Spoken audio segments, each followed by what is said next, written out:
প্রাণপ্রিয় শিক্ষার্থী বন্ধুরা, আশা করি অনেক তোমরা ভালো আছো, সুস্থ আছো।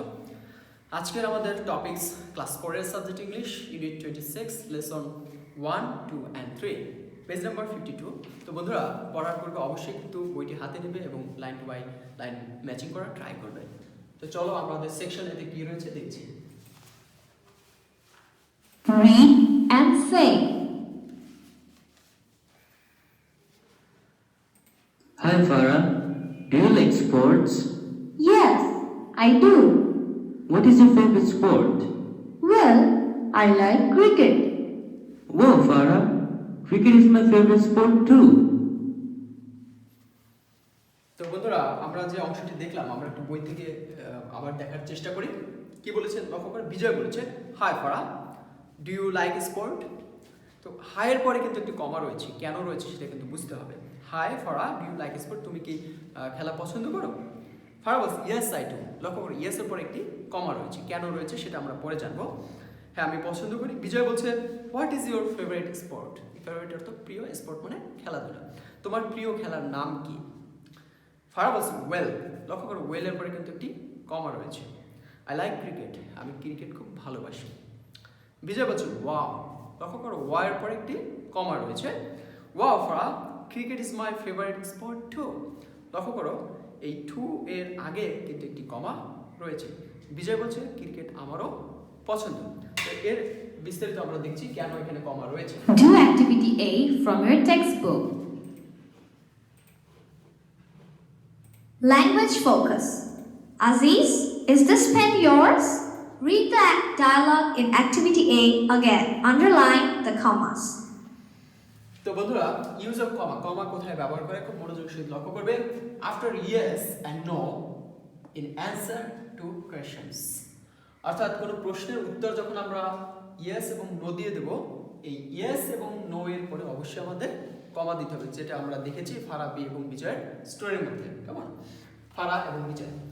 And after words like oh and well, অর্থাৎ ও এবং ওয়েল এই শব্দাংশের পরেই কিন্তু আমাদের কমা ব্যবহার করতে হবে, যেটা আমরা ফারা এবং বিজয়ের প্যাসেজের মধ্যে দেখেছি। তোমরা মিলিয়ে নাও, দেখো ও এবং ওয়েল এই শব্দাংশের পরে কমা রয়েছে।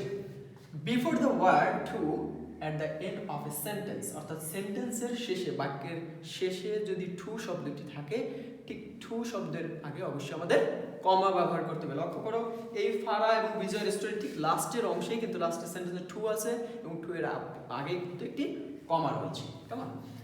Before or after a name, কারণ নামের আগে কিংবা পরে কমা বসবে। কেমন? তো আমরা এখানে দেখছি বিষয়গুলো। Aziz, is this pen your? Aziz, is this pen your? Aziz, এই কলমটা কি তোমার? এই আজিজের পরে কিন্তু কমা রয়েছে, কারণ আমাদের রুলস কি বলে যে নামের পরে কিংবা আগে কমা হয়, সেক্ষেত্রে আমাদের পরে এখানে কমা হয়েছে। নো, ইটস নট, না এটা আমার না। লক্ষ্য করো নো এর পরে কিন্তু কমা রয়েছে, কারণ আমরা আগেই জেনেছি ইয়েস কিংবা নো দিয়ে কোনো রিপ্লাই দিলে, অ্যান্সার করলে সেক্ষেত্রে কমা ব্যবহার করতে হয়। আই লাভ ক্রিকেট, আমি ক্রিকেট পছন্দ করি। ও আই ডু টু, হ্যাঁ আমিও পছন্দ করি। ও এবং টু, লক্ষ্য করো ও এর পরে কমা এবং টু এর ঠিক আগের অংশে কমা রয়েছে, যেটা আমাদের এখানে রুলসে বলেছে যে টু যদি থাকে before the word to at the end of a sentence, অর্থাৎ বাক্যাংশের শেষে টু থাকলে ঠিক তার আগেই কমা বসাতে হবে যদি কোনো শব্দ থেকে থাকে। তো বন্ধুরা, এই বিষয়গুলো আমরা অ্যাক্টিভিটি এ পুনরায় আবার পড়বো, বাসায় পড়ে দেন এইগুলো ম্যাচিং করার ট্রাই করবো। আশা করি এরপর তোমাদের কমা নিয়ে কোনো প্রবলেম থাকবে না। আমরা পরবর্তী অংশে চলে যাচ্ছি। Let's look at a sentence. Let's eat Raj.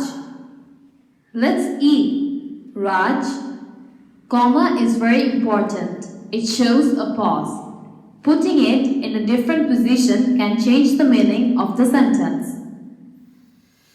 লক্ষ্য করো বন্ধুরা, খুব গুরুত্বপূর্ণ একটি কথা বলেছে, কমা ইজ ভেরি ইম্পর্টেন্ট। কমা খুবই গুরুত্বপূর্ণ বিষয়। ইট শোজ এ পজ, এটা একটি বিরতি দেখায়। তার মানে কমা যেখানে থাকে সেখানে আমরা একটু রেস্ট নিই, একটু বিরতি দিই। কেমন? Putting it in different position, এটাকে আমরা বিভিন্ন অবস্থা ব্যবহার করে থাকি, বসিয়ে থাকি। Can change the meaning of the sentence, এবং সেক্ষেত্রে কিন্তু অর্থটির পরিবর্তন ঘটে। ঠিক তেমনই দুটি সেন্টেন্স এখানে আমাদের রয়েছে। লক্ষ্য করো লেটস ইট রাজ অর্থটা কি দ্বারা জানো? চলো রাজকে খাই। কেন এরকম অর্থ হলো রাজকে খাওয়া যায়? কারণ ইটের পরে অবশ্যই একটি কমা দেওয়ার কথা ছিল, কমাটি না দেওয়ার ফলে রাজকেই কিন্তু খেতে যাচ্ছে, এরকম একটি কথা হয়ে গেল, ফানি একটা বিষয়। কিন্তু এখানে যখন ইটের পরে কমা দিল তখন অর্থটা কি হলো? লেটস ইট রাজ। ওকে, চলো রাজ খাই, তার মানে রাজকে সম্বোধন করে বললো যে চলো আমরা একসাথে খাই। তো এখানে হলো রাজকে খাই, এখানে হলো আমরা কোনো কিছু খাবার খেতে যাবো রাজকে নিয়ে। অর্থাৎ কমার ব্যবহারটা কতটা গুরুত্বপূর্ণ বন্ধুরা এখান থেকে তোমরা বুঝে নাও। তো বন্ধুরা আমরা নেক্সট একটি অংশে চলে যাচ্ছি। Cooking, reading, and playing football are my favorite hobbies. Is the sentence correct? Let's look at the sentence. চলো আমরা বাক্যটি দেখি। Is the sentence correct? এই সেন্টেন্স কি ঠিক আছে? তোমরা একটু দেখো তোমাদের মেমোরি থেকে। Cooking, reading and play football আর মাই ফেভারিট হবিস। লক্ষ্য করি এখানে অনেক ভুল রয়েছে। কি ভুল রয়েছে? কুকিং, রিডিং অ্যান্ড প্লে, এই তিনটি কিন্তু শব্দ, তিনটি কিন্তু কাজ। কেমন? কুকিং একটি কাজ, রিডিং একটা কাজ এবং প্লে। যখন পরপর এরকম তিনটি কাজের নাম থাকবে শিখতে, বা যে কোনো কিছু নাম হতে পারে, যেমন রেড, গ্রিন, ইয়েলো, এগুলো কিন্তু রঙের নাম। কাউ, গোট অ্যান্ড শিপ, ভেড়া। তো এরকম যদি কোনো নাম থাকে সেক্ষেত্রে আমাদের কি করতে হবে? প্রথম নামটির পরেই কমা দিতে হবে। কিন্তু তিনটি নাম থাকলে বা চারটি নাম থাকলে শেষের যে নামটি থাকবে তারপরে কিন্তু আমরা কমা দেবো না, সেক্ষেত্রে আমরা অ্যান্ড কনজাংশন হিসেবে ব্যবহার করব। আমি কথাটা আবার বলছি, পরপর তিনটি বা চারটি এরকম কোনো নাম থাকলে আমরা কি করব? প্রথমটির পরে কমা দেবো, পর্যায়ক্রমে কমা দিতে থাকবো, কিন্তু লাস্টের যে শব্দটি থাকবে, যে নামটি থাকবে, সেটির পূর্বে আমরা কমা দেবো না, আমরা অ্যান্ড ব্যবহার করব। লক্ষ্য করে এখানে কিন্তু প্লেইং ফুটবল একটি নাম। কেমন? Playing football. এখানে কিন্তু রিডিং একটি কাজ, কুকিং একটা কাজ। এখানে একটু কমা দেবো, দেন এখানে কমা দেবো না, এখানে আমরা অ্যান্ড ব্যবহার করবো। আর মাই ফেভারিট হবিস, এখানে আমরা লক্ষ্য করি, হ্যাঁ কুকিং এর পরে কমা রয়েছে। রিডিং অ্যান্ড প্লেইং ফুটবল, এই দুইটি কাজের মাঝখানে কি হলো? অ্যান্ড হলো। কারণ লাস্টের কাজের ক্ষেত্রে বা লাস্টের নামের ক্ষেত্রে আমরা কমা ব্যবহার করবো না, আমরা অ্যান্ড ব্যবহার করবো। আর my favourite hobbies. I hope তোমরা বুঝতে পেরেছো বিষয়টি। লক্ষ্য করে এখানে কিন্তু কমা রয়েছে। Let's say one more sentence. আমরা এরকম আরো কিছু বাক্যাংশ দেখবো। Jamil, did you go to school today? এখানে কিসের ব্যবহার বলতো? আমি বলেছি ইতিপূর্বে নামের পরে কিন্তু কমা হয়, সেক্ষেত্রে Yes, I did. কোনো অ্যান্সার যদি ইয়েস নো দেওয়া হয় তাহলে ইয়েস এর পরে কমা হয়, that's it. Notice the use of comma after Jamil and we use commas after words like yes, no, will, but, etc. Let's see another example. Maliha, will you have a nice swim? No, I have a cold.